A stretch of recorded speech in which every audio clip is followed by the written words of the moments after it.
એસઓજીને બાતમી મળી હતી કે અમુક લોકો જે છે એ જે ટીએમટી સળિયા કે જે મૂળ જે સ્ત્રોત છે ત્યાંથી લાવતા હોય છે ને કોઈ બિલ્ડરને એના ઓર્ડર મુજબ આપવાના હોય છે.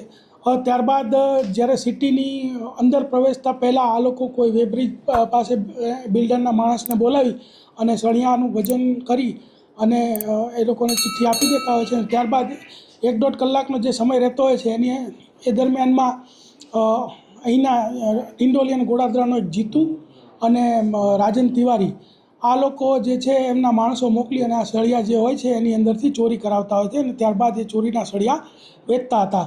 તો આવી એક લાઈવ ચોરી ચાલતી હતી. એ દરમિયાન એસઓજીની ટીમ ત્યાં પહોંચી ગઈ અને એસઓજીની ટીમને ત્યાંથી ટોટલ 32,95,000ના સળિયા કે જેનું વજન છે 59,910 કિલોગ્રામ, એક 4 વ્હીલ ગાડી 5 લાખ, એક ટ્રક 33 લાખ, એમ કરીને ટોટલ 71,52,000નો મુદ્દામાલ જપ્ત કરેલ છે.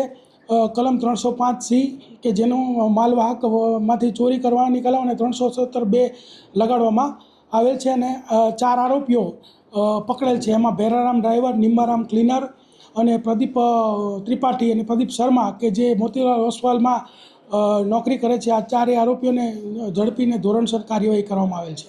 જી સર, કેટલા વર્ષોથી આ લોકો ચોરીનું કાવતરું કરતા હતા?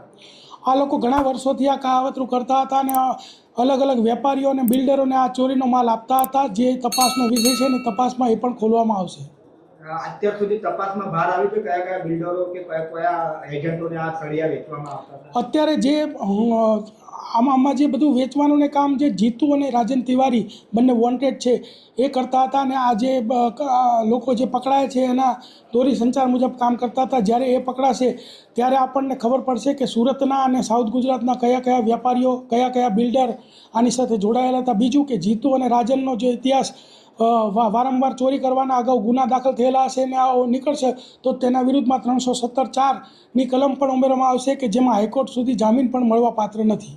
વેચનાર અને લેનારનો સંપર્ક કેવી રીતે થયો સર?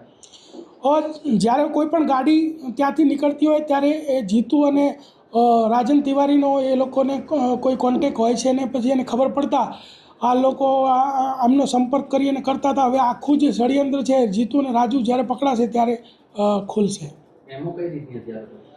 એમાં એવી હતી કે જે ગાડી ટીએમટી સળિયાની કોઈ બિલ્ડર ઓર્ડર આપે અને ત્યાંથી નીકળે અને ત્યારબાદ જ્યારે સુરત સિટીમાં પ્રવેશે એ પહેલાં વેબ્રિજ ઉપર વજન થઈ જાય પછીથી વચ્ચેના ગાળામાં આ લોકો કાઢી લેતા હતા.